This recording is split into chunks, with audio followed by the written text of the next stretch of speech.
War bulletin की शुरुआत करिए महत्वपूर्ण समाचार बुलेटिन की शुरुआत करिए तो डोनाल्ड ट्रम्प राष्ट्रपति बन्या बाद અને રાષ્ટ્રપતિ જ્યારે એ પદની ચૂંટણી જીતી ગયા હતા ત્યારથી જ કેટલાક ભારતીય મૂળના જે લોકો છે તેમને તેમના જે સરકારમાં સ્થાન મળ્યું છે તેવામાં વ્હાઇટ હાઉસમાં પણ એક ગુજરાતના વતની જે છે તેમને સ્થાન મળ્યું હોવાની માહિતી જે છે તે પ્રાપ્ત થઈ છે। દાહોદના જાલોદના વતનીને વ્હાઇટ હાઉસમાં સ્થાન મળ્યું છે જેમનું નામ કુશ કુમાર છે। કુશ કુમારની નિમણૂક થી સમગ્ર જાલોદમાં હર્ષનું મોજું ફરી વળ્યું છે। નવી સરકારમાં તેમને મહત્વપૂર્ણ જવાબદારી જે છે તે મળી છે।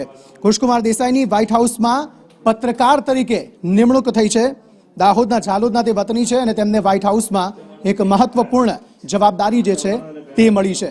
આ ઉપરાંત પણ અનેક ભારતીય મૂળના લોકો કે જેમને સરકારમાં પણ સ્થાન મળ્યું છે અને મહત્વના હોદ્દાઓ પર પણ સ્થાન મળ્યું છે તેવામાં વધુ એક ગુજરાતી જેમને આ મહત્વપૂર્ણ સ્થાન व्हाइट हाउस में पत्रकार तरीके तेमनी निमणूक थई छे।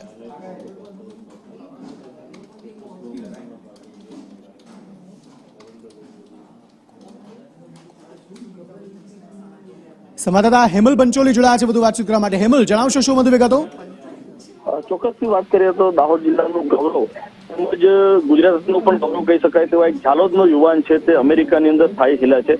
જાલોદનો વણિક સમાજનો દીકરો જે છે કુશકુમાર દેસાઈ જેને અમેરિકાના વ્હાઇટ હાઉસની અંદર પત્રકાર તરીકેની મહત્વપૂર્ણ નિમણૂક આપવામાં આવી છે। ડોનાલ્ડ ટ્રમ્પની જે નવી સરકાર બની છે તેની અંદર તેમને આ જે જવાબદારી સોંપવામાં આવી છે। કુશકુમાર હાલ જે છે તે અમેરિકાની અંદર સ્થાયી થયા છે અને વ્હાઇટ હાઉસની અંદર વિશિષ્ટ સ્થાન ધરાવે છે।